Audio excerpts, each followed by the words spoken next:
তুমি জানো, 90 দশকের প্রেম মানেই হাতে চিঠি, বৃষ্টিতে ছাতা ভাগাভাগি আর স্টেশনের প্ল্যাটফর্মে চুপচাপ দাঁড়িয়ে থাকা। সেই প্রেমে ছিল না দ্রুততা, ছিল শুধু ধৈর্য আর গভীর টান। সেই সময়ের প্রেম ছিল অল্প শব্দে, গভীর অর্থে। তখন একটা ভালো থাকা মানে ছিল সারা জীবনের চাওয়া। আমি তোমার চোখে সেই চাওয়া দেখতে চাই। আমি তোমার কাছে সেই 90 দশকের ঘ্রাণ পেতে চাই। আজ আমি সেই প্রেমটাই চাই তোমার কাছ থেকে। আমি চাই একটা স্নিগ্ধ বিকাল, তখন আমরা ছাদে বসে থাকব, বৃষ্টির শব্দ শুনবো আর বৃষ্টি বিলাস করব। তোমাকে দেখে আমার মনে হয় তুমি হয়তো ভুল করে আজকের যুগে এসে পড়েছ। আসলে তোমার জায়গা ছিল কোনো পুরনো দিনের উপন্যাসে, যে সময় মেয়েরা শাড়ি পরে ভালোবাসা দিতে আর ছেলেরা চোখে চোখ রেখে বলে দিত, তুমি আমার পৃথিবী। খান সাহেবা, তুমি আমাকে দেবে সেই ভালোবাসা, যে ভালোবাসার প্রতীক্ষার ভেতর কোনো সীমারেখাই থাকবে না।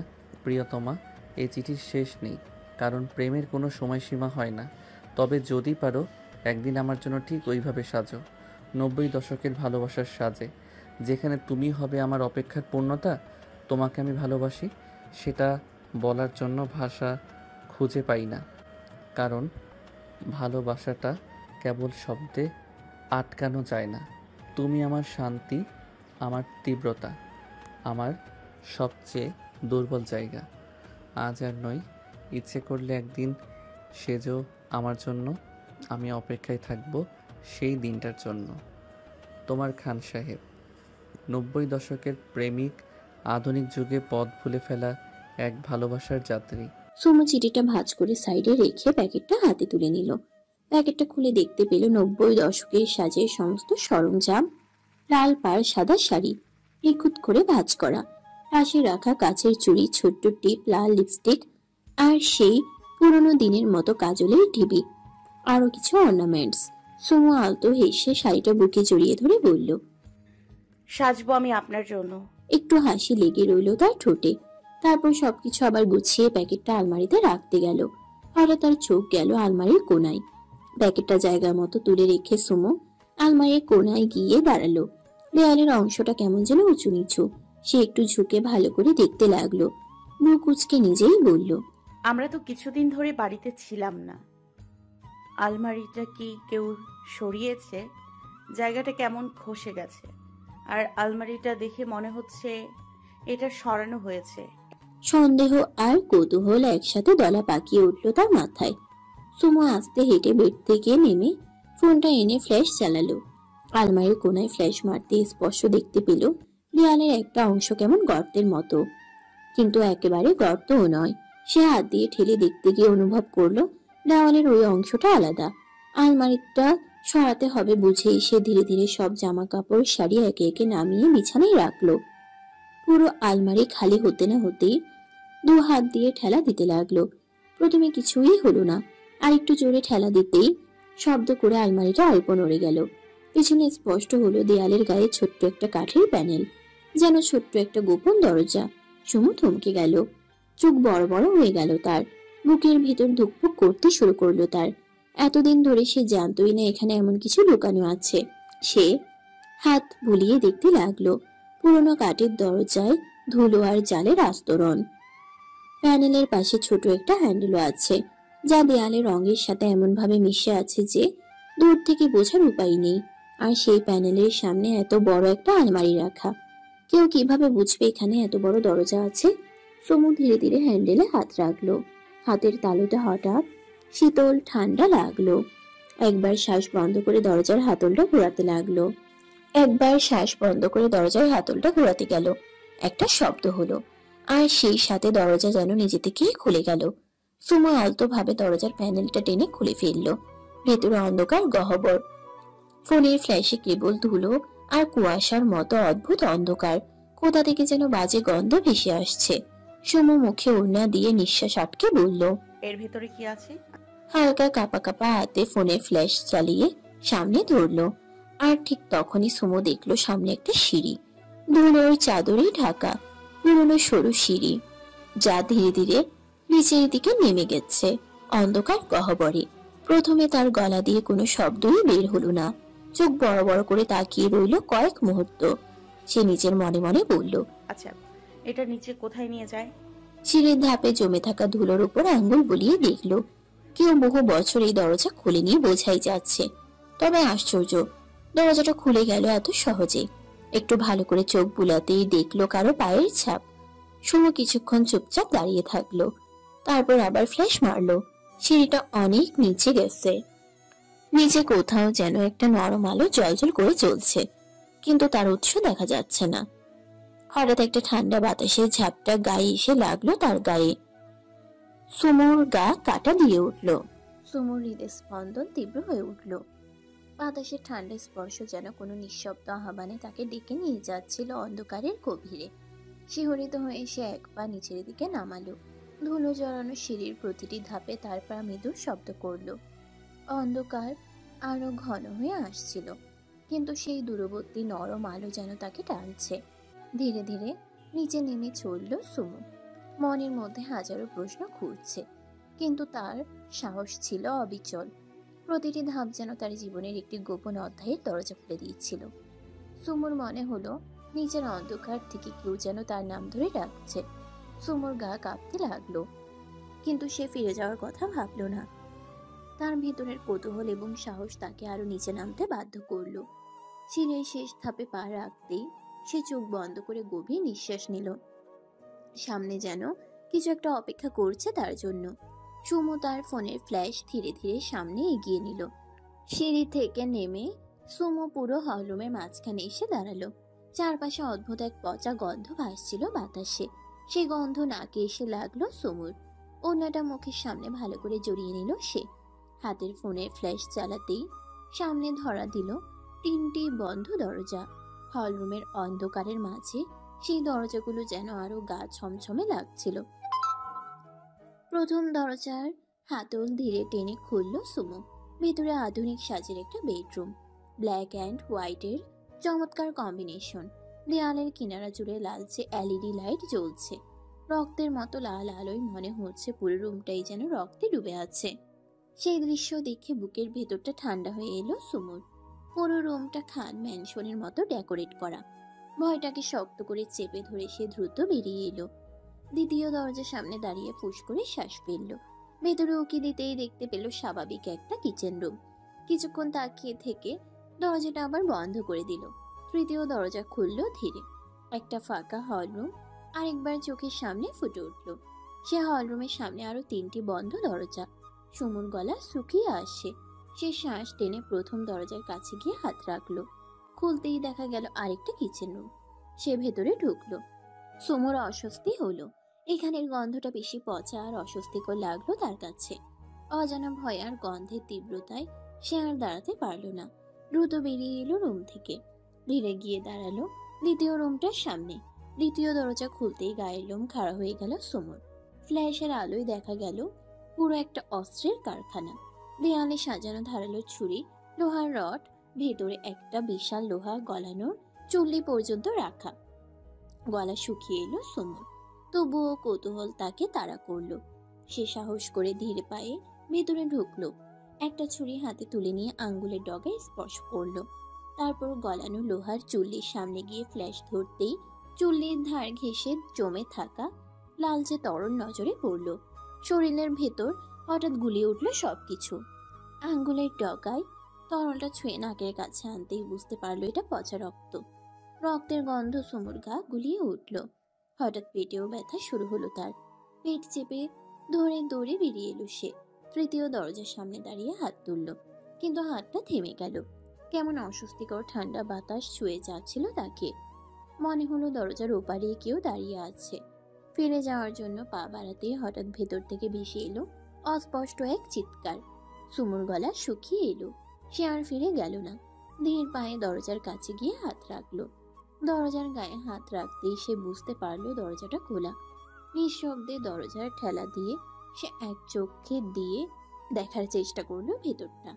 আর একটা বিশাল হলরুম। ভেতরে চোখ রাখতেই সুমোর সির দ্বারা বেয়ে ঠান্ডা স্রোত নেমে গেল। রুম জুড়ে গুমট অন্ধকার। শুধু মাঝখানের এক ঝুলন্ত বাতি অল্প আলো ছড়াচ্ছে। পুরো রুমে ছড়িয়ে ছিটিয়ে 10-12 জন লোক কালো পোশাকে দাঁড়িয়ে আছে। সকলে রোবটের মতো একদম নিশ্চল। সুমন মনে হলো এরা যেন মানুষ না, কোনো নিস্তব্ধ মূর্তি। তবু তাদের নিঃশ্বাসের ভারী আওয়াজ বোঝা যাচ্ছিল। হলরুমের একদম মাঝখানে রাখা আছে সাহেবী নকশার একটা রাজকীয় চেয়ার। চেয়ারটাতে একজন লোক বসে আছে। মুখটা অন্ধকারের কারণে ঠিকঠাক দেখা যাচ্ছে না। সে অন্যদিকে মুখ ফিরিয়ে আছে। চেয়ারের ঠিক পাশেই আরেকজন লোক দাঁড়িয়ে আছে, একদম রোবটের মতো স্থির হয়ে। আর সেই দুজনের সামনে মেঝেতে পড়ে আছে এক মধ্যবয়সী লোক। লোকটির হাত পা শক্ত দড়ি দিয়ে বাঁধা, মুখটা রক্তে আর ধুলোয় লেপ্টে আছে। ব্যথায় লোকটা কোকিয়ে উঠছে কখনো কখনো। সুমন নিঃশ্বাস যেন ভারী হয়ে এলো। বুকের ভেতর এক অদ্ভুত ধুকপুকানি শুরু হলো তার। চেয়ারে বসা লোকটার ছায়ামূর্তি চেনা লাগছে তার। সে চোখ কুঁচকে আর একটু ভালো করে দেখার চেষ্টা করলো। হঠাৎ লোকটি তার পাশে দাঁড়িয়ে থাকা লোকটার দিকে ঘাড় কাত করে তাকালো। সুমোর চোখ বিস্ফোরিত হয়ে গেল। সুমো নিজের চোখে বিশ্বাস করতে পারল না। সাহেবী চেয়ারে গায়ে নিয়ে বসে থাকা ছায়ামূর্তিটা অন্ধকার ভেদ করে যেন হঠাৎ স্পষ্ট হয়ে উঠল। চওড়া কাঁধ, শক্ত গলা, অদ্ভুত ঠান্ডা চোখের মানুষটা তার খান সাহেব। হ্যাঁ, তারই খান সাহেব, যার কণ্ঠে সুমো শুনেছে কত অনুচ্চারিত ভালোবাসার ডাক। সেই মানুষটাকে এখন দেখছে এক অদ্ভুত অচেনা রূপে। সুমোর বুকের ভেতরটা ছ্যাদ করে উঠল। ভেতরে পা ফেলতে গিয়েও সে থমকে গেল। নিঃশ্বাস বন্ধ হয়ে আসছে যেন তার। ঠোঁটে এক প্রকার কাঁপুনি উঠল তার। চারপাশে দাঁড়িয়ে থাকা কালো পোশাকের প্রহরীরা মাথা নুইয়ে আছে, তাকিয়ে আছে সিরাজের দিকে, যেন তারা এক ইশারাতেই এই জায়গাটা এখন মৃত্যুপুরী রূপ নেবে। চেয়ারের পাশে দাঁড়িয়ে থাকা লোকটা খানিকটা ঝুঁকে কিছু বলল। মেঝেতে শুয়ে থাকা মধ্যবয়স্ক লোকটা যন্ত্রণায় গড়গড় করে উঠল। কঠিন অন্ধকারে সুমো যেন তার খান সাহেবের চোখে এক অজানা ঝলক দেখতে পেল। এই চোখ জোড়া এখন নির্দয়, কোনো মায়া নেই, নেই কোনো ভালোবাসা। এই চোখের পেছনে মানুষটাকে সে কতবার ছুঁয়ে দেখেছে। কি কোমল মায়াবী মুখ তার খান সাহেবের, কি নরম হাসি তার ঠোঁটে। কিন্তু এখন সুমোর কাছে এখন এই মানুষটি যেন এক অচেনা অবিশ্বাস্য ভয়ঙ্কর মানুষ। সুমো অপেক্ষায় রইল ভিতরে কি হচ্ছে সেটা দেখার জন্য। চেয়ারের হাতলে হাত রেখে ধীরে ধীরে উঠে দাঁড়ালো সিরাজ। মাথা নিচু গার্ডরা এক ঝটকায় আরো সোজা হয়ে দাঁড়িয়ে গেল। একজন গার্ড বিনা শব্দে এগিয়ে এসে সিরাজের হাতে একটা ধাতব কালো হ্যান্ড গান আর একটা সাইলেন্সার এগিয়ে দিল, আর পাশে রেখে গেল একটা বড় বক্স।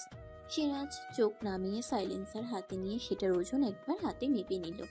মেঝেতে পড়ে থাকা মধ্যবয়সী লোকটা ক্ষীণ গলায় কেঁপে উঠে ফিসফিস করে কিছু বলার চেষ্টা করলো। সিরাজ কোনো শব্দ করলো না। এক পা এগিয়ে লোকটার ঠিক সামনে দাঁড়ালো। তার চোখে কোনো দয়া নেই, কোনো দ্বিধা নেই। গা ছমছমে নীরবতার মধ্যে শুনে যাচ্ছে কেবল আহত লোকটার গলা থেকে বের হওয়া ক্ষীণ গো গো শব্দ, আর দূরে থাকা কোনো পুরনো দেয়াল ঘড়ির টিকটিকি শব্দ। দুজন লোক এসে ধীরে ধীরে লোকটাকে ধরে ফেলল। তারপর তার হাত পা চারদিকে ছড়িয়ে দিয়ে শক্ত করে বেঁধে দিল, যেন নড়াচড়া করার উপায় না থাকে। লোকটার শরীরে একটু বস্ত্র নেই। সিরাজের ঠোঁটের কোণে ক্ষুদ্র অথচ শীতল হাসি ফুটে উঠল। পাশে রাখা বক্স থেকে একটা ধারালো ছুরি বের করলো। সিরাজ ধীরে এগিয়ে গেল লোকটার কাছে। চোখে চোখ পড়তেই লোকটা শ্বাসকষ্টের মতো করে কাঁপতে কাঁপতে এবার প্রাণ ভিক্ষা চাইতে শুরু করলো। কিন্তু সিরাজের চোখে কোনো করুণা নেই। সে হঠাৎ ভয়ঙ্কর ভাবে হেসে উঠল। তারপর এক হাত দিয়ে মৃতপ্রায় লোকটার ক্ষতবিক্ষত বুকের উপর চেপে ধরলো, আর এক হাতে ছুরিটা খুব সযত্নে বসিয়ে দিল ত্বকের উপর। প্রথমে আলতো করে টান দিল। চামড়ার নিচের লালচে মাংস ধীরে ধীরে উন্মুক্ত হতে লাগলো। লোকটার গগন ফাটিয়ে চিৎকার করতে লাগলো। সিরাজের হাত একদম স্থির। ক্ষুরধার ছুরিটা দিয়ে সে যেন কোনো শিল্পীর মতো নিখুঁতভাবে চামড়া আলাদা করছে। রক্ত গড়িয়ে পড়ছে মেঝেতে টুকটাক শব্দ করে। সিরাজ সেই শব্দে আর লোকটার চিৎকারে অদ্ভুত শান্তি খুঁজে পাচ্ছে। কাটা চামড়ার খণ্ডগুলো একে একে খুলে নিয়ে এসে মাটিতে ফেলে দিল। লোকটার পুরো শরীরের চামড়া ছাড়িয়ে সে ক্ষান্ত হলো। সিরাজের ঠোঁটে তখনও সেই অমানবিক হাসি। সিরাজ একবার তাকালো স্যান্ডির দিকে। চোখের সেই ঠান্ডা ইশারাতেই স্যান্ডি মরিচার লবণের কোটা এগিয়ে দিল। সিরাজ ধীরে ধীরে লোকটার ক্ষতবিক্ষত রক্তে ভেজা শরীরের উপর ঝুঁকে গেল। তারপর লোকটার শরীরের উপর লবণ আর মরিচের গুঁড়ো একসাথে মাখিয়ে দিল। লবণ মরিচের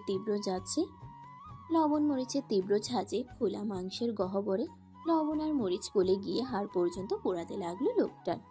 লোকটা প্রথমে গড়গড় শব্দ তুলল, তারপর গলা কাটা মুরগির মতো ছটফট করতে করতে গগন বিদীর্ণ করে চিৎকার ছড়িয়ে দিল ঘরের চারপাশে। ঘরের বাতাসে রক্তের লবণাক্ত গন্ধ আর মরিচের ঝাঁঝ মিলেমিশে এক বিভীষিকাময় দুর্গন্ধ ছড়িয়ে পড়ল। এতেও যেন সিরাজের তৃপ্তি মিলল না। স্যান্ডি এসে সিরাজের হাতে পানি ঢেলে দিল। সিরাজ ভালো করে হাত ধুয়ে নিল। তারপর বক্সের ভেতরে থাকা ছোট ড্রিল মেশিনটার দিকে হাত বাড়ালো সে। মেশিনের সুইচ চাপ দিতেই মেশিনের ঘূর্ণির শব্দ জেগে উঠল। মেশিনটা একবার বাতাসে ঘুরিয়ে নিয়ে সিরাজ এক নিঃশ্বাসে লোকটার মুখের সামনে ঝুঁকে পড়ল। লোকটা প্রাণপণে মাথা নাড়াতে চাইল, হাত পা ছুটতে চাইল, কিন্তু শক্ত দড়ির বাঁধনের ফলে সে পারল না নড়তে। সিরাজ কোনো কথা বলল না, একটুখানি হেসে লোকটার ডান চোখে ড্রিলটা চেপে ধরল। প্রথম চোখটার ভেতরের লালচে তরল ছিটকে পড়তেই লোকটার আত্মচিৎকারে যেন রুমটা কাঁপিয়ে দিল। ড্রিলের তীক্ষ্ণ শব্দ আর মাংস ছিদ্র করার গন্ধ মিলেমিশে চারপাশে আবারও এক অবর্ণনীয় বিভীষিকা ছড়িয়ে দিল। এক চোখ শেষ হতেই সিরাজ দম নিল। তারপর ঠান্ডা ভঙ্গিতে ড্রিলটা তুলে আনলো লোকটার আরেক চোখের পাতাতে। লোকটার শরীর ছটফট করতে করতে একসময় ঢলে পড়তে চাইল, কিন্তু সিরাজ শক্ত হাতে তার চুলের মুঠি চেপে ধরে রাখলো। সিরাজ আবারও ড্রিলটা হাতে নিয়ে ধীরে ধীরে এগিয়ে গেল লোকটার বুকের কাছে। এক হাত দিয়ে লোকটার বুকের বাঁ পাশে ড্রিলটা চেপে ধরলো, আর এক হাত দিয়ে মেশিনের সুইচ টিপে দিল। ঘূর্ণির শব্দে চারদিক কেঁপে উঠল। ঘূর্ণির শব্দের আর্তনাদ ছাপিয়ে বেরিয়ে এলো রক্তের ছাপটা। লোকটার বুকের বাম পাশে ড্রিল মেশিন আস্তে আস্তে গেঁথে যেতে লাগলো। হাড় ভাঙার ভাঙচুর শব্দে ঘরটা যেন রক্তে আর মৃত্যুর গন্ধে ভরে উঠল। লোকটার গলা দিয়ে বেরিয়ে এলো এক রাশ বেসামাল চিৎকার। সিরাজের চোখে তখনও কোনো দয়া নেই। ড্রিল মেশিন থামিয়ে ধীরে ধীরে সে নিজের হাতটা লোকটার ক্ষতস্থানে ঢুকিয়ে দিল। সিরাজের রক্তে ভেজা আঙ্গুলগুলো বুকের খাঁচার ভেতর গিয়ে এক ঝটকায় ছিঁড়ে আনলো লালচে উষ্ণ কলিজাটা। লোকটার চোখ স্থির হয়ে গেল। তীব্র আর্তনাদ থেমে গেল তার। চোখ দুটো বন্ধ হয়ে মাথাটা ডান পাশে কাত হয়ে পড়ে গেল। সিরাজ রক্ত মাখা হাত উঁচিয়ে ধরা সেই শীর্ণ কলিজার দিকে তাকিয়ে ঠোঁটের কোণে সেই একই শীতল ভয়ঙ্কর হাসি ফুটিয়ে দিল। কলিজাটা হাতের মুঠোয় ধরে সিরাজ এক উন্মাদের মতো হাসলো। মরা লোকটার মুখের কাছে কলিজাটা দোলাতে দোলাতে সে বলল, এই দেখ তোর ছোট্ট কলিজা, এইটুকু। ছ্যা, কি হলো দেখ। ঘরের বাতাস যেন আরো ভারী হয়ে গেল। স্যান্ডি ভয়ে কাপা গলায় বলল, স্যার, ও মারা গেছে। সিরাজের হাসি থেমে গেল। সে ভালো করে তাকালো মৃত দেহটার দিকে। লোকটার ক্ষতবিক্ষত বুক, ফাঁকা চোখের কোটর আর ছিন্ন বিচ্ছিন্ন মাংসের গন্ধে সারা ঘরটা যেন একটা বদ্ধ জবাইখানার মতো লাগছিল।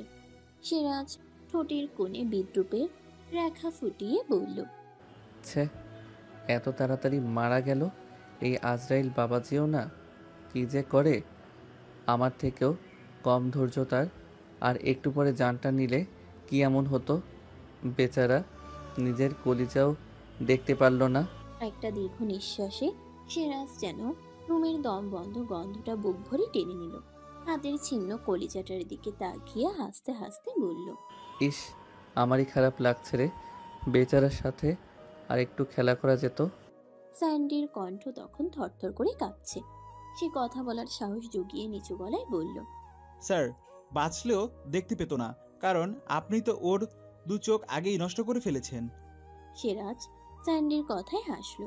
সে হাতে থাকা ছিন্ন ভিন্ন কলিজাটাকে ঠোঁটের কাছে তুলে একবার শুকে নিয়ে মুখটা বিকৃত করে বলল, ছ্যা, টু মাছ বাজে স্মেল। তারপর নিস্তেজ দেহটার বুকের কাছে ফেলে দিল ছিঁড়ে আনা জীবনের শেষ চিহ্নটুকু। বক্সের পাশে থাকা গ্রাইন্ডিং মেশিনটা এক ঝটকায় তুলে নিল হাতে। মেশিনটার ভারী গোগো শব্দ যেন মুহূর্তে গোটা ঘরটাকে আরো আতঙ্কে ভরিয়ে ফেলল। স্যান্ডি সিরাজের চোখের দিকে তাকালো।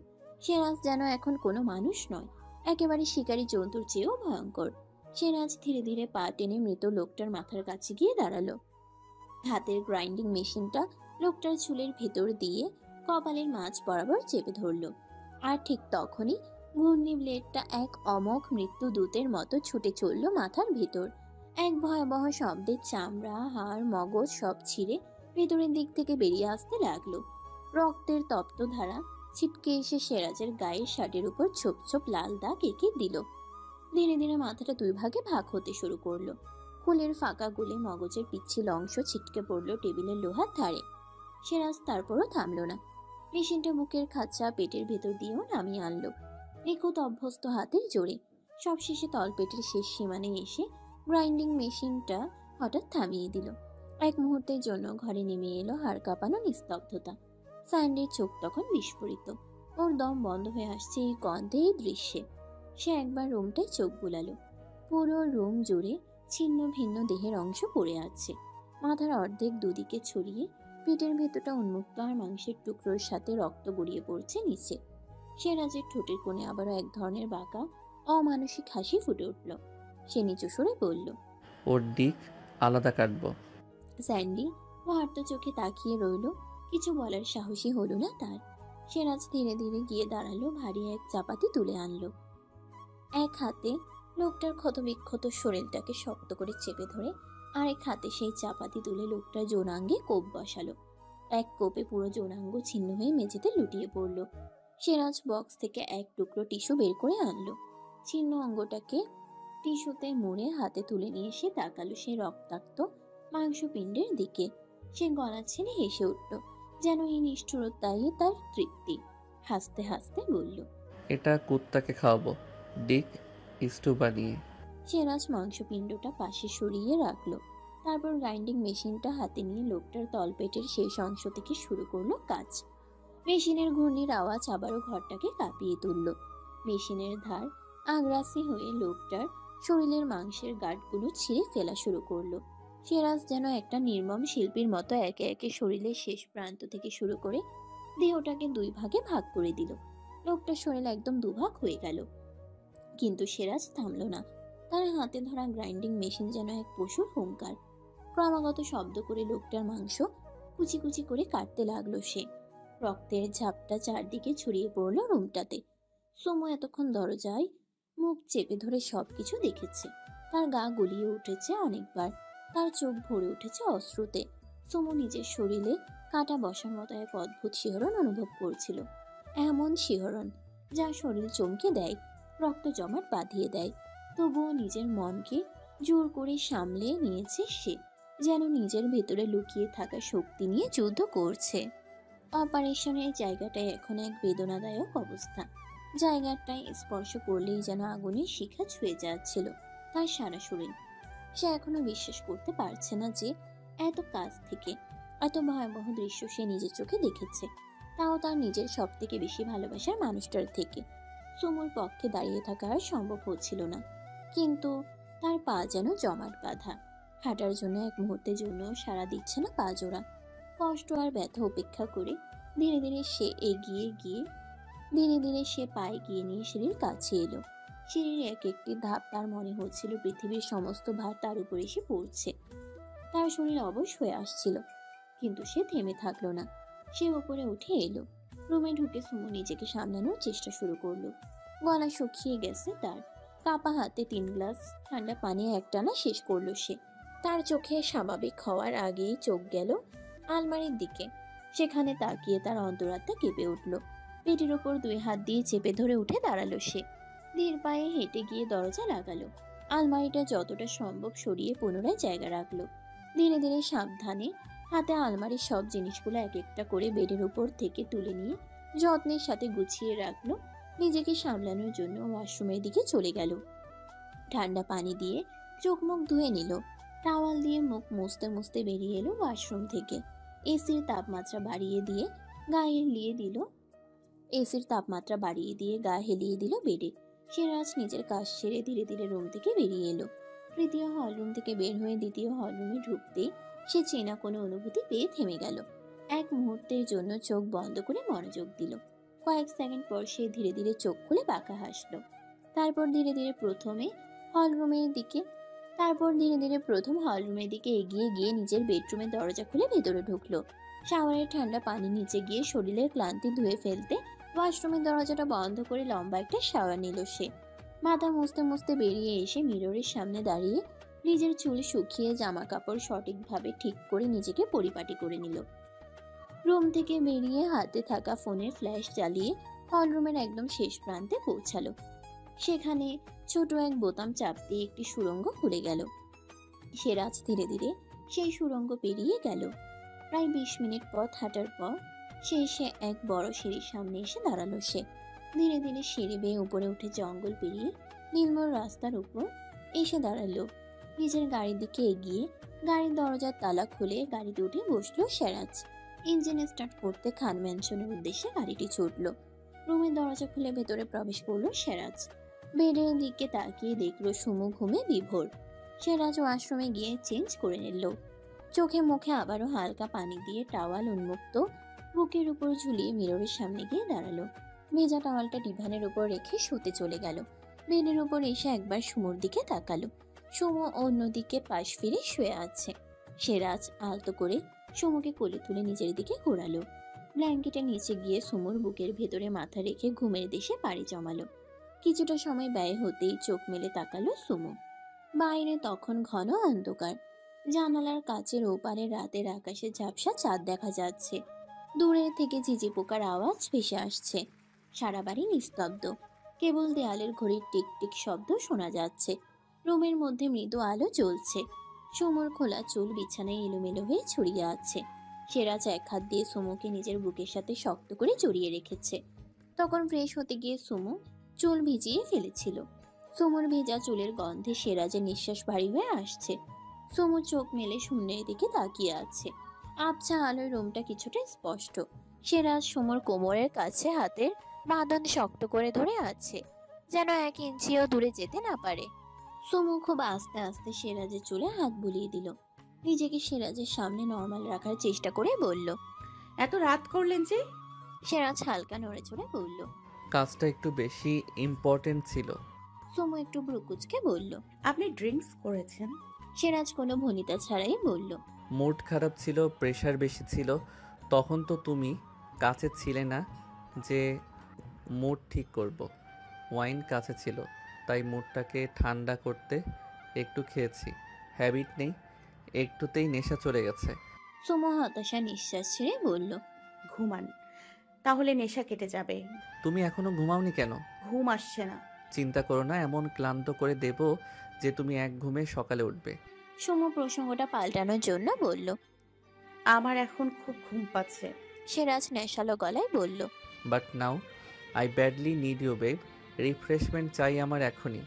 সুমুর বুকের ভেতরটা হঠাৎ কেমন যেন মোচড় দিয়ে উঠল সিরাজের এমন গলা শুনে। সিরাজের হাতের বাঁধন কোমরের কাছে আরো শক্ত হয়ে আসলো। সুমু নিচু গলায় বলল। আপনি আমাকে ছেড়ে শুয়ে পড়ুন। সিরাজ খুব ধীরে ধীরে নিজের গালটা সুমুর গালের সাথে ঘষে নিল। তুমি বুঝতে পারো না কেন সুইটহার্ট, তুমি যত কাছে থাকো ততই ভালো লাগে। সুমু ঠোঁট কামড়ে অল্প একটু হাসলো, কিন্তু চোখের কোণ ভিজে উঠল তার। সিরাজ সরলভাবে স্বীকারোক্তি দিল। মুড খারাপ হলে তো তোমার কাছে আসি সুইটহার্ট। তুমি তো আমার ওষুধ, নেশা, শান্তি, সবকিছু। কথাটা বলে সিরাজ সুমুর গলায় মুখ গুজল। সুমু আর বাধা দিল না। বুকের ভেতর একরাশ কষ্ট নিয়ে চোখ বন্ধ করলো সে। সুমুর চোখের কোণা দিয়ে গড়িয়ে পড়ল উষ্ণ নোনা পানি। ফজরের আজান পড়ল। সারা রাত চোখের পাতা এক করতে পারেনি সুমু। সিরাজ এখন গভীর ঘুমে। সুমুর কোমর জড়িয়ে ধরে সুমুর উন্মুক্ত বুকের উপর হয়ে মাথা রেখে সিরাজ গভীর ঘুমে ডুবে আছে। ব্ল্যাঙ্কেট জড়ানো গায়ে সেই গরম তাপ সুমুর গায়ে লাগছে। খুব সন্তর্পণে সিরাজের মাথার ওজন বুক থেকে সরিয়ে নিল সে। সিরাজ অজান্তেই অল্প গুঁগিয়ে উঠল, কিন্তু জেগে উঠল না। সুমু বেড থেকে নেমে মেঝেতে পড়ে থাকা নিজের জামা কাপড় হাতে তুলে নিয়ে ওড়নাটা শরীরে জড়িয়ে নিয়ে ওয়াশরুমে চলে গেল। রুমটা এখনো আবছা। বাইরের আকাশে অন্ধকার আর আভা মিশিয়ে ধীরে ধীরে ফর্সা হচ্ছে। ওয়াশরুমে ঢুকেই ঝর্ণার নিচে দাঁড়িয়ে পড়ল সুমু। শরীরে সদ্য হওয়া লালচে ছোপ ছোপ দাগগুলোতে পানি পড়তেই যেন মরিচের মতো জ্বালা করে উঠল তার। মার্বেলের দেওয়ালে কপাল ঠেকিয়ে চোখ কুচকে বন্ধ করে রাখলো সুমু। কিছুক্ষণ পর ভিজে চুল গুছিয়ে ড্রেস পরে রুমে এসে নামাজে গিয়ে বসলো সে। নামাজের তসবিহ আর কান্নার শব্দ একাকার হয়ে গেল রুমটা। একটুও শব্দ যেন সিরাজ না শুনে ফেলে, সেই ভয়ে চেপে চেপে অশ্রু ফেলতে লাগলো সুমু। নামাজ শেষ করে ধীরে ধীরে ব্যালকনির দরজা খুলে বেরিয়ে গেল। ফজরের হালকা বাতাসে ভেজা চুলগুলো মেলে দিল। ব্যালকনিতে গিয়ে দাঁড়িয়ে পড়ল সে। চোখের সামনে থাকা শান্ত সমুদ্রটাকে দেখতে লাগলো। আকাশে ভোরের আলো ফুটছে, ঝাপসা চাঁদ এখনো কিছুটা দেখা যাচ্ছে। সুমু চুপচাপ সেদিকেই তাকিয়ে থাকলো। দুই গাল বেয়ে গড়িয়ে নামছে তার উষ্ণ পানি। ভোরের নরম বাতাসে সুমুর ভেজা চুলগুলো ধীরে ধীরে শুকিয়ে আসছে। ব্যালকনির রেলিংয়ে কনই ঠেকিয়ে দাঁড়িয়ে সুমু সমুদ্রের নীলচে রেখাটার দিকে তাকালো। ঢেউগুলো একবার কাছে আসে, আবার দূরে সরে যায়। সুমু আস্তে করে দুই হাতে তালু মেলে ধরলো। নামাজের পর বাকি থাকা দোয়ার কথাগুলো মনে পড়ে যায়। সে ঠোঁট নাড়িয়ে বলে ওঠে, আল্লাহ, আমাকে পথ দেখাও, আমার মনকে শান্ত করে দাও, সব খারাপকে এই মুহূর্তে দুঃস্বপ্ন বানিয়ে ভুলিয়ে দাও। কিছু গাংচিলে সমুদ্রের পানি থেকে কিছুটা উপরে উঠছে। সুমু চোখ মেলে তাকিয়ে থাকে। তারও মনে হয় যদি পারতো এমন করে উড়ে যেতে। ব্যালকনি থেকে ঘরের ভেতরে চোখ যায় তার। সিরাজ এখনো গভীর ঘুমে মগ্ন, বালিশে মুখ গুজে রেখেছে, তার বড় চুলগুলো বালিশের উপর ছড়িয়ে। সুমু দীর্ঘশ্বাস ফেলল। সিরাজের গভীর ঘুম জড়ানো মুখের দিকে তাকিয়ে সুমু মনে মনে বলল, এই মানুষটার বুকেই আমি সবচেয়ে বেশি নিরাপদ, কিন্তু এখন মনে হচ্ছে এই মানুষটাই আমার সবচেয়ে বেশি অস্থিরতার কারণ। তাকে ছাড়া আমি বাঁচতে পারবো না, কিন্তু এখন মনে হচ্ছে তার ছোঁয়াতেই আমার সমস্ত অনুভূতি জ্বালা হয়ে উঠছে। ব্যালকনির রেলিংয়ে হাতটা শক্ত করে চেপে ধরে সুমু।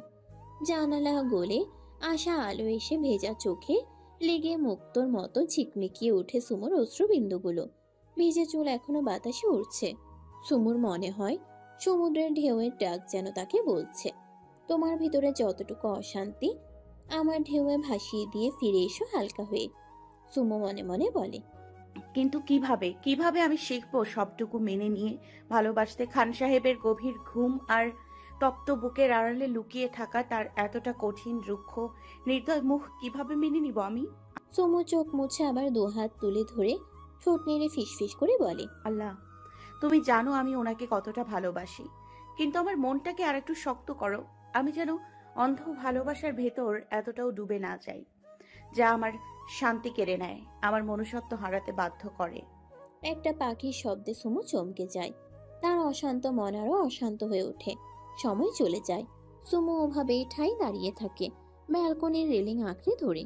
সমুদ্রের ঢেউয়ের শব্দ সুমুকে এক অদ্ভুত শান্তি দেয়।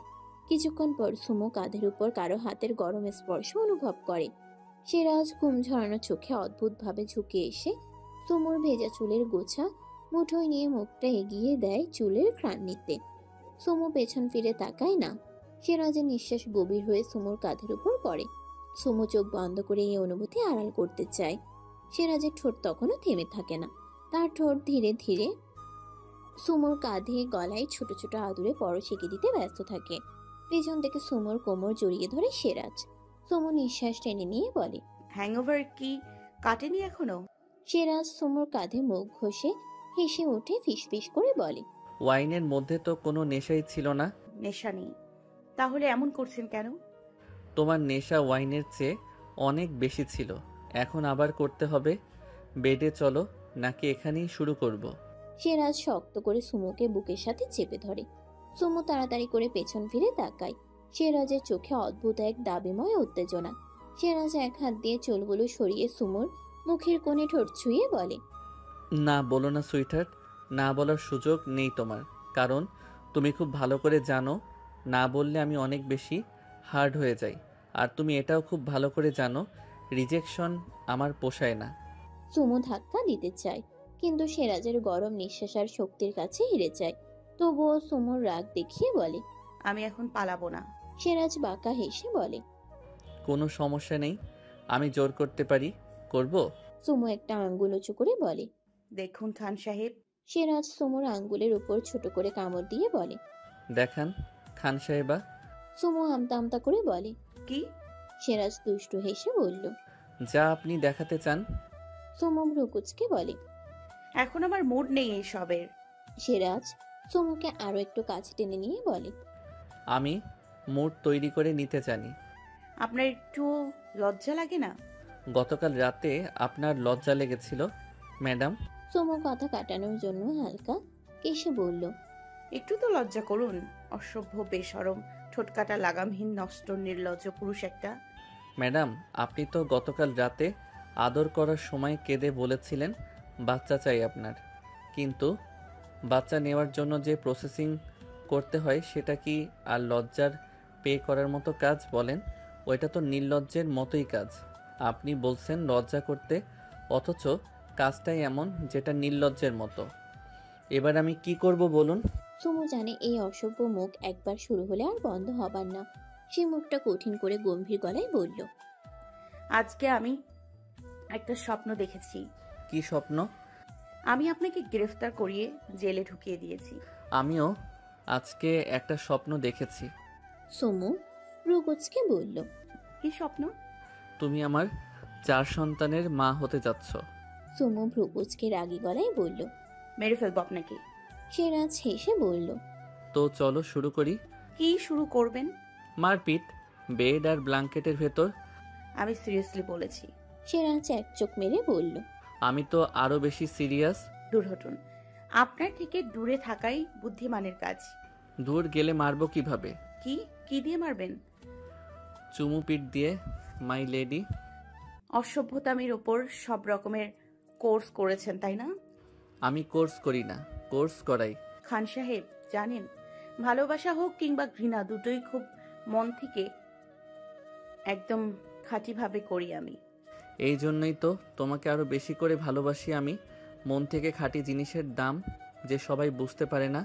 আমি তোমার এই একরোখা মন থেকে আসা ভালোবাসা আর ঘৃণা দুটোকেই ভালোবাসি। যা খাঁটি তাই আমার, তুমিও আমার।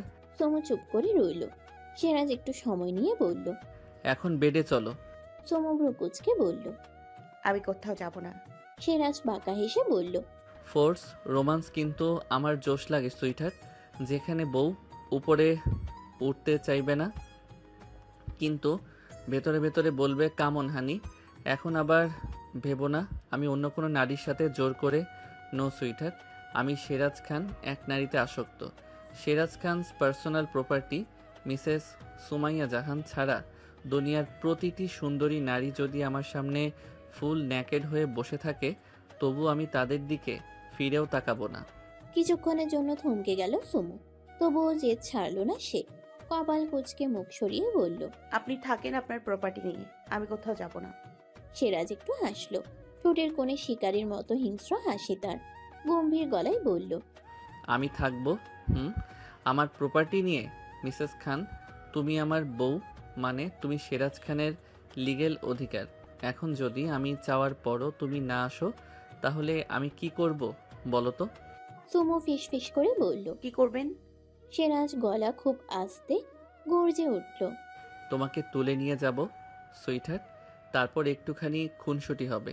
তারপর তোমার ওই জেদি ঠোঁট থেকে না শব্দটা চিরতরে মুছে দেব। এক হাতে সুমুর কোমর শক্ত করে জড়িয়ে নিল সিরাজ। সুমু নিজেকে ছাড়ানোর চেষ্টা করে বলল, খান সাহেব ছেড়ে দিন, বাড়ির সকলে অলরেডি উঠে পড়েছে।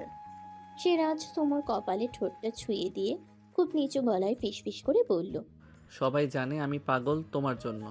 আর পাগলের যখন পাগলামি পায়, তখন বেডরুমের দরজা বন্ধ করে দেয় সুইটহার্ট। এই সকাল শুধু আমাদের, বুঝলে? আজ থেকে তুমি কোনো কিছুতেই না বলার সাহস পাবে না।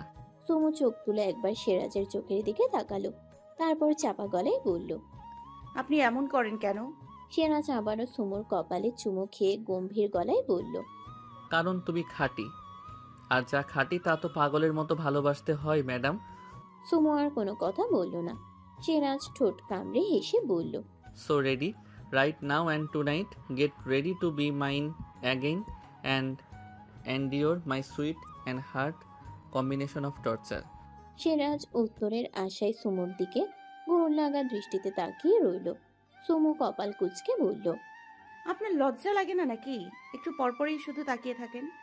লজ্জা লাগে তো বেব, না লাগলে তো শুরু থেকেই দুজনের গায়ে ক্লথ থাকতো না। অসভ্য, কখনো তো লজ্জা পান না। যখনই দেখি মনে হয় চোখ দিয়ে গিলে খাচ্ছেন আমাকে। আহা, লজ্জা আছে বলেই তো এখনো তোমায় ছুঁয়ে গিললাম না, না হলে। সুমু লজ্জায় চোখ নামিয়ে নিল। তার ঠোঁট দুটো কাঁপছে। সিরাজ একটু ঝুঁকে গিয়ে ওর গাল ছুঁয়ে বলল, কি হলো, কথা থেমে গেল কেন? সুমু হঠাৎ গলা শক্ত করে বলল। সিরাজ হেসে বলল, সুইটহার্ট, তুমি জানো না ভালোবাসার মতো পবিত্র জিনিসের ভেতরেই লুকিয়ে থাকে সব রং। তোমার সাথে সব রঙেই থাকতে চাই। সুমু সিরাজের বুকে ধাক্কা দিয়ে একটু দূরে সরে যাওয়ার চেষ্টা করলো। সিরাজ ওকে আরো কাছে টেনে নিয়ে ফিসফিস করে বলল। একবার চোখে চোখ রাখো আর বলো আর জেদ করবে না। সুমু ধীরে ধীরে চোখ তুলল। সিরাজের চোখের গভীরতা আর হালকা হিংস্র কোমলতা দেখে ওর বুকের ভিতর কাঁপতে লাগলো। সুমু কাঁপা গলায় বলল। সিরাজ নরম গলায় বলল। কারণ তুমি আমার পাগলামি সহ্য করার মতো মেয়ে, আর পাগলামি ছাড়া ভালোবাসা পূর্ণ হয় না। সুমু মুখ ভেঙিয়ে বলল। যত যাই বলুন, আমি যাব না। সিরাজ হতাশার নিঃশ্বাস ছেড়ে বলল। ঘাট তেরা বউ। সুমু একটু ভাব নিয়ে বলল। ঠিক বলেছেন, এসব আপনার বুকের বা পাজরের হাড়ের দোষ। বাঁকা হাড় টু মাচ বাজে কোয়ালিটি। ওকে, আমার বাঁকা হাত ঠিক কি সোজা করতে, ওইটা তোমাকে আজ ফিজিক্যালি লাইভ দেখাবো। সিরাজ সুমুর গলায় ঠোঁট ছুঁয়ে সুমুকে কোলে তুলে নিল। সুমু শিহতের গলায় বলল। খান সাহেব, সবাই সবাই দেখুক না এই বউ পাগল সিরাজ খান তার বউকে কতটা ভালোবাসে। সুমু আর কথা বাড়ালো না। সিরাজ সুমুকে নিয়ে এগিয়ে চলল বেডের দিকে। আজ অফ ডে, তাই সকলে বাড়িতেই আছে। খান ম্যানশনের ডাইনিং টেবিলে সুমু আর সিরাজ বাদী সকলে আছে। শাহবাজ সাহেব চা খাচ্ছেন আর নিউজ পেপার পড়ছেন। শেহজাদ সাহেব আর আরবাজ অফিসের কাজের ব্যাপারে আলোচনা করছে। ঈশিতা আর আফিয়া খাতুন সকলকে খাবার সার্ভ করছে। অনন্যা খাতুন, রিয়াজ, শাহরুখ আর শারবাজ চুপচাপ খাবারের দিকে মন দিয়েছে। ফিরোজা সোফায় বসে ফোনে কার্টুন দেখছে। হঠাৎ শাহরুখ খেতে খেতে শেহজাদ সাহেব আর শাহবাজ সাহেবকে বলল। ড্যাড আর বড় আব্বু, আজকে অফ ডে, আমি ফ্রেন্ডদের সাথে বাইরে যাব, তাই আমার কিছু এক্সট্রা রিয়াল লাগবে। শেহজাদ সাহেব বললেন। নিজের কেরিয়ারের দিকে ফোকাস করো, এইসব ফ্রেন্ডসদের সাথে বাজে আড্ডা অফ করো। আর তুমি জানো না, সিরাজ বেটার পারমিশন ছাড়া তুমি বা রিয়াজ তোমাদের হাতে এক্সট্রা রিয়াল দেবার পারমিশন নেই। তাহলে তুমি একটু ব্রোকে বলো আমাকে এক্সট্রা রিয়াল দিতে। অসম্ভব, আমি পারবো না। শাহরুখ হতাশা নিঃশ্বাস ফেলে বলল। আর বড় আব্বু তুমি? শাহবাজ সাহেব পেপার সরিয়ে বললেন। সরি বেটা, শেহরাজকে তুমি চেনো না। এই ব্যাপারে আমি তোমাকে কোনো হেল্প করতে পারবো না। শাহরুখ আশা ছেড়ে দিল। হঠাৎ তার চোখে পড়ল পাশে বসে থাকা শেহরাজের দিকে। সে একটু নিচু গলায় বলল, বিগ ব্রো, তুমি হেল্প করো। শারবাজ খেতে খেতে বলল। আমাকে এসবে জড়িও না, ইসকে জানতে পারলে আমার কার্ড ফুল করে দিবি। প্লিজ একবার বলো দেখো। পারবো না, আর বললেও ইসকে শুনবে না। শাহরুখ মুখ গোমরা করে ব্রেকফাস্টে মন দিল। শারবাজ ভাইয়ের মুখের দিকে তাকিয়ে বলল। আমি হেল্প করতে পারবো না, তবে তোকে একটা জাম্পেস আইডিয়া দিতে পারি। শাহরুখ একটু এক্সাইটেড হয়ে বলল। কি হেল্প ব্রো? শোন, এই ব্যাপারে সুমু তোকে হেল্প করতে পারে। এসকে কে রাজি একমাত্র সুমু করতে পারে। ঠিক বলছো? ভাবি জি একমাত্র পারবো? তুই সুমুকে বল। ওদের কথার মাঝেই সুমু আর সিরাজ একসাথে নিচে নেমে এলো। সিরাজ সকলকে গুড মর্নিং জানিয়ে সুমুর জন্য চেয়ার টেনে দিয়ে সুমুকে বসতে বলল। সুমু বসতেই সিরাজ সুমুর পাশের চেয়ারে বসলো। সিরাজকে দেখে ফিরোজা দৌড়ে এসে সিরাজের কোলে উঠে বসলো। ওদেরকে খাবার সার্ভ করা হলো। সকালে সুমুর শারীরিক অবস্থার কথা জানতে চাইল। সুমু হাসি মুখে সকলের প্রশ্নের উত্তর দিল। সিরাজ কোনো মতে ফিরোজাকে খাইয়ে দিয়ে নিজে খেয়ে উঠে দাঁড়িয়ে বলল। সুমু, রিল্যাক্সে ব্রেকফাস্ট শেষ করে রুমে আসো, আমার একটু অফিসের কাজ আছে, আমি রুমে যাচ্ছি। সিরাজ চলে গেল। সুমু অল্প খেয়ে উঠে দাঁড়ালো। ছেলের ওপর এক পা রাখতেই শাহরুখ দৌড়ে এলো। সুমু দাঁড়িয়ে পড়ল, আলতো হেসে বলল। কিছু বলবে? শাহরুখ একটা মিষ্টি হাসি উপহার দিয়ে বলল। ভাবিজি একটা ছোট্ট হেল্প চাই আপনার কাছে, প্লিজ না করবেন না? সুমু অবাক হয়ে শাহরুখের মুখের দিকে তাকালো। তারপর ঠোঁটে হালকা হাসি এনে বলল। বলো কি হেল্প? শাহরুখ সাথে সাথে দুই হাত জোর করে বলল। দেখো ভাবিজি, আজ অফ ডে, আমি একটু ফ্রেন্ডদের সাথে ঘুরতে যাব। বড় আব্বু আর ড্যাড দুইজনেই ব্রোর পারমিশন ছাড়া একটা রিয়েলও দিবে না বলছে। শারবাজ ব্রো বলল তুমি পারবে একমাত্র ব্রোকে মানাতে। ভাবিজি প্লিজ একবার বলো না ব্রোকে, তোমার কথা তো ভাইয়া কখনোই অমান্য করতে পারবে না। সুমু হেসে বলল। এইটুকুর জন্য এত কান্নাকাটি? আচ্ছা কত রিয়াল লাগবে? শাহরুখ আবার মিষ্টি হাসি হেসে বলল। 5,000 রিয়েল। দেখো না ভাবিজি, একবার বলো ভাইয়া রাজি হয়ে যাবে। সুমু চোখ ছোট করে শাহরুখকে একটু ভয় দেখানোর ভঙ্গিতে বলল। শাহরুখ খান, তুমি কোনো খারাপ কাজ করবে না তো? শাহরুখ সাথে সাথে হাত উঁচু করে বলল।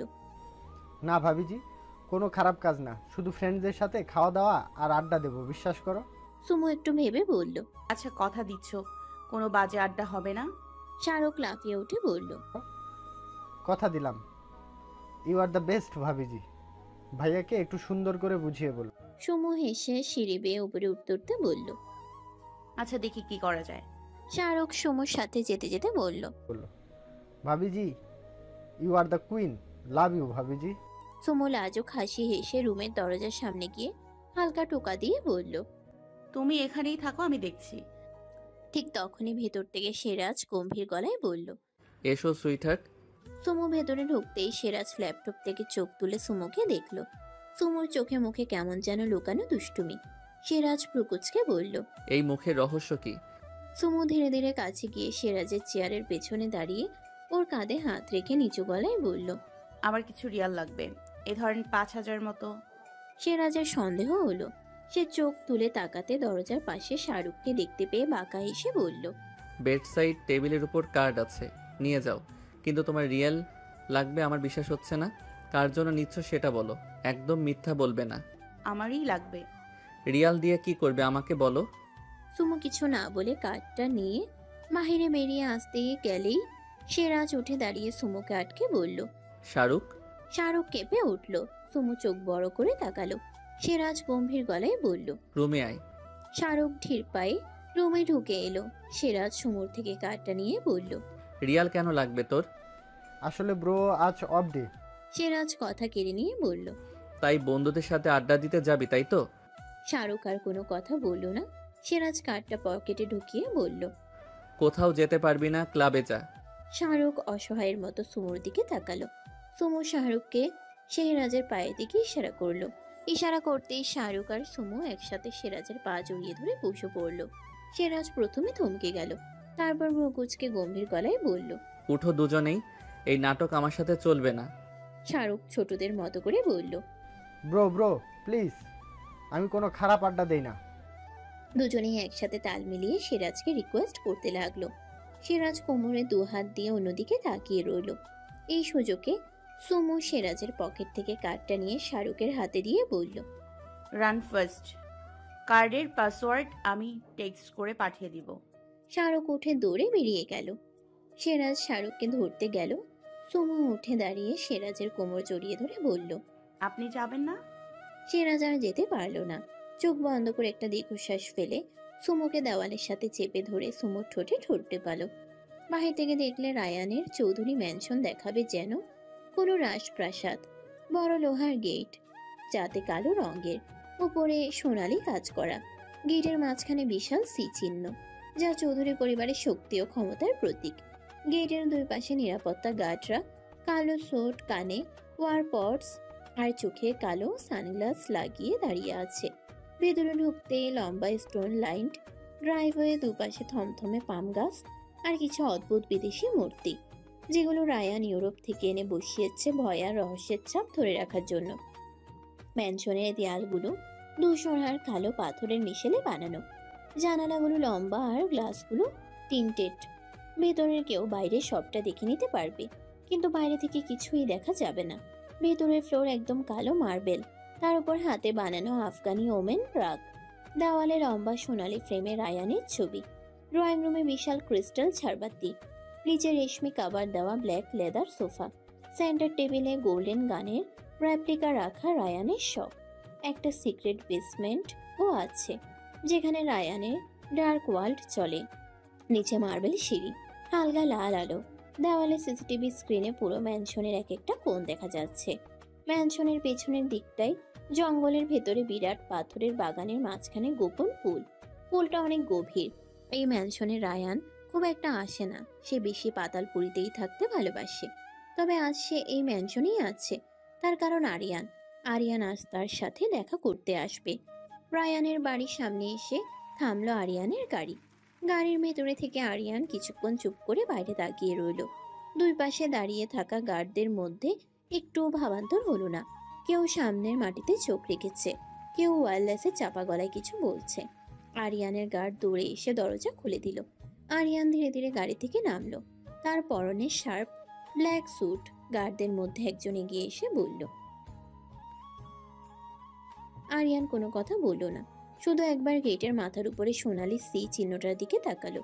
তারপর গভীর নিঃশ্বাস নিয়ে সামনে পা বাড়ালো। গেট খুলে দিল একজন গার্ড। আরিয়ান গেট পেরিয়ে ভেতরে আসলো। ম্যানশনের দরজার কাছে পৌঁছাতেই আরেকজন দেহরক্ষী দরজা খুলে দিল। দরজা পেরোতেই সোনালি ফ্রেমে টাঙানো রায়ানের বিশাল ছবি চোখে পড়ল আরিয়ানের। আজ বিকেলটা সেরাজের কাছে যেন একটু বেশি ভালো লাগছে। রকিং চেয়ারটায় হেলান দিয়ে বসে আছে সেরাজ। তার পরনে আজ ক্লাসিক স্টাইলের কালো পাঞ্জাবি। পাঞ্জাবিটা দেখতে সিম্পল অথচ দারুণ স্টাইলিশ। পাঞ্জাবির গলার বোতামগুলো খোলা রয়েছে। পাঞ্জাবির গলার বোতামগুলো খোলা রেখেছে আর গলায় রেখেছে কালো রঙের কটন, যা পুরো ট্র্যাডিশনাল লুকটিকে আরো মার্জিত করে তুলেছে। হাতের অংশ হালকা গুটানো, ফলে সহজাত ক্যাজুয়াল অথচ আত্মবিশ্বাসী ভাব ফুটে উঠেছে তার মধ্যে। সেরাজের চুল মাঝারি লম্বা আর হালকা ওয়েভি ধাত। সামনের কিছু চুল কপালের উপর এসে পড়েছে আর সাইডগুলোতে ন্যাচারাল ভলিউম আছে, যেন একটা রাফ অথচ পরিপাটি লুক তৈরি হয়। সেরাজের পছন্দের হেয়ারস্টাইল এটা। বরাবর সে তার চুলে medium layer side swept hair cut দিয়ে থাকে। তার চোখের দৃষ্টি বরাবরের মতো আজও বেশ তীক্ষ্ণ আর গভীর। চোখের রং গভীর কালো। তার নাক সোজা ও শার্প গঠনের, যা মুখের শেপের সাথে পারফেক্টভাবে মানিয়ে গেছে তার হ্যান্ডসাম লুকের সাথে। গোলাপি রঙের পাতলা ঠোঁট জোড়ায় জোরালো হাসি নেই। মুখে ক্লিন শেপ নয়, আবার পুরো দাড়িও নেই। হালকা গোফ আর ট্রিম করা জাবার্ট টাইপ দাড়ি, যা তাকে ম্যাচ হওয়ার স্টাইলিশ লুক দিয়েছে। সব মিলিয়ে তার লুক একদিকে ট্র্যাডিশনাল আর অন্যদিকে মডার্ন ফ্লেয়ার। রোদ পড়ে সেরাজের চুলের কিছু অংশ একটু উজ্জ্বল হয়ে আছে। এক হাতে ল্যাপটপের কিবোর্ডে আঙ্গুল চালাচ্ছে। আঙ্গুলগুলো কখনো থামে, কখনো আবার চলতে থাকে। ফাইলের পাতায় কখনো কখনো চোখ রাখছে সে। তাকে এমন স্টাইলিশ গম্ভীর অবস্থায় দেখলে যে কেউ তার প্রেমে পড়তে বাধ্য। চারপাশে কোনো কথা নেই, কোনো হাসির শব্দ নেই, কেবল কখনো সখনো রকিং চেয়ারে হালকা আরামদায়ক আওয়াজ আর ল্যাপটপের কিবোর্ডের শব্দ শোনা যাচ্ছে। রুমের মধ্যে হঠাৎ সুমোর ফোনটা বেজে ওঠে। সিরাজ চুপচাপ একবার চোখ তুলে দেখে, তারপর আবার ল্যাপটপে চোখ রাখে। এই মুহূর্তে কাজের মধ্যে সে ফোন তুলতে চাইল না। বিরক্তি নিয়ে সে একবার মৃদু স্বরে সুমো বলে ডাক দিয়ে আবারও নিজের কাছে মন দিল। সুমো আজ আবারও সেরাজের জন্য শিরকুরমা বানিয়েছিল। এটা তার প্রতি জুম্মার অভ্যাস। সেরাজ জুম্মা পরে এসে নিজের রুমে ঢুকতেই সুমো সেরাজকে নিজের হাতে বানানো সেই মিষ্টি খাইয়েছে। দুপুরের খাওয়া দাওয়ার পর ব্যালকনির রকিং চেয়ারে বসে ল্যাপটপে কাজ করছে সেরাজ। সুমো রুমে নেই, সে কোনো একটা কাজে ঈশিতাকে নিয়ে অন্য রুমে আছে। ফোনটা আবারও বেজে উঠল। সেরাজ বিরক্তি নিয়ে উঠে দাঁড়ালো। ল্যাপটপটা ফাইলের উপরে রাখলো যাতে বাতাসে কোনো কাগজ উড়ে না যায়। তারপর ভারী পা ফেলে বেডের পাশের টেবিল থেকে সুমোর ফোনটা হাতে নিল। স্ক্রিনে ভেসে থাকা নামটা দেখে সেরাজের তীক্ষ্ণ চোখে একটুখানি নরম ভাব ফুটে উঠল। সিরাজ মৃদু হেসে বলল, শ্বশুর মশাই। শামীম সাহেবকে সিরাজ স্পেশালি অসম্ভব সম্মান করে। সিরাজ কলটা রিসিভ করে কানে ধরে বলল, আসসালামু আলাইকুম শ্বশুর আব্বু। ফোনের অপর পাশ থেকে শামীম সাহেব গম্ভীর গলায় বললেন, ওয়ালাইকুম আসসালাম। আমার মেয়ে কই? আপনার বাদর মেয়ে কি আর এক জায়গায় বসে থাকার মতো মানুষ? অসুস্থ অবস্থায় সে টোটো কোম্পানির মতো ঘুরে বেড়ায়। আমার মেয়ে বাদর না, তুমি বাদর ছেলে। শুনো, আমার অসুস্থ মেয়ে যা খুশি করুক, তুমি আপাতত ওর থেকে দূরে থাকবে। তাহলে আপনি ও শাশুড়ি আম্মুর থেকে দূরে থাকবেন? আমি কেন আমার বউয়ের থেকে দূরে থাকবো? তো আমি কেন আমার বউয়ের থেকে দূরে থাকবো? আমি বলেছি তাই। তোমার বউয়ের আগে ও আমার মেয়ে, আমি ওর বাবা। আগে আমার অধিকার বেশি ছিল আমার মেয়ের উপর। আর আমি ওর ড্যাডি। এখন আমার অধিকার আপনার থেকেও বেশি। ড্যাডি মানে? ও আপনি বুঝবেন না। আজ থেকে আপনি আপনার বউয়ের থেকে দূরে থাকবেন। আমার বউ কি অসুস্থ নাকি? এর মধ্যে আমার বউয়ের কথা আসছে কেন? জাস্ট উদাহরণ দিলাম। আপনি বউ ছাড়া থাকবেন না, তাহলে আমি কেন থাকবো? আর বউয়ের কাছে না গেলে বাচ্চা কিভাবে হবে আব্বু? শামীম সাহেব একদম চুপ হয়ে গেলেন। কয়েক সেকেন্ড কোনো শব্দ নেই ফোনের ওপাশে। তারপর গলা ছেড়ে বললেন, এত বড় হয়েছো, তোমার মধ্যে কি এইটুকু লজ্জা নেই? লজ্জা পেলেই তো বিপদ। লজ্জা পেলে আর বউয়ের কাছে যাই কিভাবে আব্বু? তুমি তো দেখছি খুব নির্লজ্জ। জি, আপনার মেয়েই তো শিখিয়েছে। বেয়াদব, আমার মেয়েকে ডাকো। ও এখন আসতে পারবে না, কি একটা পার্সোনাল কাজ করছে। ও আসলে আমি বলবো আপনাকে কল ব্যাক করতে। আচ্ছা, আমার মেয়ে খেয়াল রাখবে ঠিক মতো। এই অবস্থায় বেশি ঘোরাফেরা করলে আমাকে জানাবে। ওকে আব্বু। আর আপনি? আমি কি? আপনিও শাশুড়ি আম্মুকে ঠিকমতো সামলায়েন, বেশি বকাবকি করলে আমাকে জানাবেন। আমার কপালে এমন নির্লজ্জ জামাই জুটবে স্বপ্নেও ভাবিনি। আচ্ছা ঠিক আছে, রাখি। দোয়া করবেন আমাদের জন্য। আচ্ছা বাবা, ভালো থেকো। কল কাটলো শামীম সাহেব। সিরাজ ফোনটা হাতে নিয়ে আবারও ব্যালকনিতে গিয়ে বসলো। ল্যাপটপ হাতে নিয়ে আবারও কাজে মন দিল। এমন সময় সুমুর ফোনে নোটিফিকেশন এলো। সিরাজ ইগনোর করলো। কিছু সময় বাদে আবারও নোটিফিকেশন এলো। ব্রু কুচকালো সিরাজ। ফোনটা আনলক করে ইনস্টাগ্রামে ঢুকতেই মেসেজ রিকোয়েস্ট চোখে পড়লো তার। রিকোয়েস্ট অপশনে ঢুকে দেখলো একটা আননোন নিউ আইডি থেকে একের পর এক মেসেজ এসেই যাচ্ছে। সিরাজ আইডিটা একটু স্ক্রল করতেই বুঝতে পারলো এটা আরিয়ানের কাজ। কোনো রকমের বিতর্কে না জড়িয়ে সিরাজ ডিরেক্ট ব্লক করে দিল। ফোনটা পুনরায় জায়গায় রেখে আবারও কাজে মন দিল। কিন্তু পুরোপুরি মন দেওয়ার আগে আবারও সে একই ঘটনা ঘটল। সিরাজ আবারও ফোনটা আনলক করে ইনস্টাগ্রামে ঢুকে আরিয়ানের মেসেজ পড়ল। ভালোবাসা যদি কারো হাতে বন্দি হয় তবে সে ভালোবাসা নয়, কারাগারে শিকলে বাঁধা বন্দি পাখি। তবুও কিছু পাখি মুক্তির চেয়ে বন্দিত্বই ভালোবাসে। তুমি আমার নও, অন্য কারো বন্দি পাখি। তবুও এই হৃদয়ে তোমার নামে ধুকধুক করে। তুমি বিবাহিত, তাই তোমাকে ভালোবাসাটা যদি পাপ হয়, তোমার ছায়াটা খোঁজা যদি পাপ হয়, তবে আমি আজীবন পাপী হয়ে থাকতে চাই। সিরাজের চোখের পাতা একবারও না ফেলে শেষ পর্যন্ত সবটা পড়ল। ঠোঁটে হালকা বাঁকা হাসি তার, চোখে ভয়ানক বিরক্তি। আঙ্গুলের ডগা দিয়ে সে টাইপ করতে লাগলো। পাখি অলরেডি আমার ভাই, খাঁচা ভালোবাসা দিয়ে বাঁধিয়ে রেখেছি আমি। আর একবার টেক্সট পাঠালে এইবার তোমাকেই উড়িয়ে দিব। সে বউ আমার, প্রেম নয় পবিত্র বন্ধন। যে গাছের শিকড় অন্য কারো হাতে গাঁথা, তার ছায়া চুরি করা যায় না। আর বারবার যদি পাপী হতে চাস, আমি এবারই শেষবার বলছি, তোর মতো তুচ্ছ পাপীকে পাপ করবার সুযোগও আর দেব না। Next time I won't just block you, I will bury you. আবারও নোটিফিকেশন এলো। সিরাজ বিরক্ত হয়ে মেসেজ চেক করলো। সুমুকে টেক্সট করি বলে তোর জেলাস ফিল হয়? সিরাজ নিজেকে কন্ট্রোল করতে পারলো না। সে কল করলো আরিয়ানকে। রিং হবার সাথে সাথে আরিয়ান কল পিক করলো। আরিয়ান কল পিক করতেই সিরাজ গর্জন করে বলল, ফাকিং ডিক চিস, এই জেলাস কি? হ্যাঁ, সুমুর দিকে আর একবার হাত বাড়ালে তোকে জ্যান্ত কবর দিব। কে কাকে কবর দিবে তা সময় ঠিক করে দেবে। এসকে, তুই ভাবছিস তুই সুমুকে বিয়ে করছিস বলে ও তোর হয়ে গেছে? আরিয়ানের পাশ থেকে রায়ান আরিয়ানকে উস্কানি দিয়ে চাপা স্বরে বলল, ভয় আরিয়ান, এসকে তোর কি করবে? ওর কাছে তো সব আছে, স্ত্রী, ক্ষমতা, নাম। তোরও সব আছে, শুধু এই ভালোবাসা ছাড়া। ছিনিয়ে নে, বন্দি পাখিকে মুক্ত কর। আরিয়ান রায়ান এদিকে এক পলক তাকিয়ে সিরাজকে বলল, শোন, সুমুকে ভালোবাসা যদি পাপ হয়, আমি সেই পাপের সঙ্গেই থাকবো। তুই সুমুর হাজবেন্ড ঠিক আছে, কিন্তু তোর সাথে সুমুর যে ছায়া হাঁটে, সেই ছায়া একদিন আমার দিকে ফিরবেই।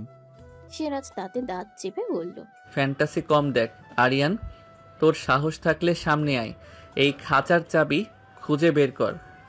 আরিয়ান ঠান্ডা গলায় বলল, আমি আসবো শেহরাজ খান, আর সেদিন তোর খাঁচা ভেঙে সেই পাখিকে আমার খাঁচায় বন্দি করব। দেখিস, তোর চোখের সামনে আমি ওকে ছুবো। সিরাজ গর্জে উঠে বলল, একবার ছুঁয়ে দেখ, তোকে তোর রক্তেই ডুবিয়ে রাখবো। হ্যাঁ, আয়, অপেক্ষায় আছি তোর। ডিক হক, কোথায় আছিস বল? তোকে যদি আজ কবরে না পাঠিয়েছি, আমি মানুষের বাচ্চা না। আরিয়ান বলতে যাবে অ্যাড্রেস, ঠিক তখনই রায়ান ফোনটা কেড়ে নিয়ে কল কেটে দিল। সিরাজ 1 সেকেন্ডও সময় না নিয়ে আরিয়ানকে ব্লক করে ফোনটা টেবিলে ছুঁড়ে ফেলল। চাপা স্বরে বলল,